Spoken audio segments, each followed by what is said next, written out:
nagluto ako ng itlog sa tubig na mainit. Ang ginawa kong una, nilagay ko yung kawali sa kalan. Nilagyan ko siya ng isang basong tubig. Nang kumulo ng tubig ay nilagay ko ang kunting asin at isang kutsarang vinegar, suka. Kahit anong suka pwede ninyong ilagay. Pagkatapos na yun ay hinalo-halo siya at inilagay yung itlog. Ngayon, nailagay na natin ang itlog, ay tatakpan natin siya. Kapag nakita natin na naluto na yung yelo niya, ay saka natin bubuksan yung takip.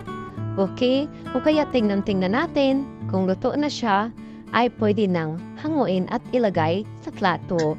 Yan ay plato na ako minire-ready, hinahanda ko na siya.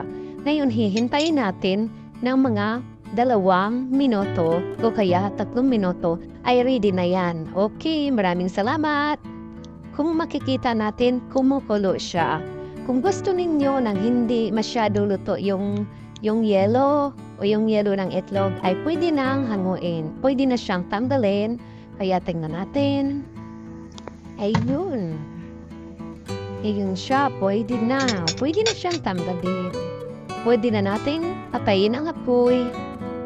At hahanguin na natin siya. Tatanggalin, ilagay sa plato.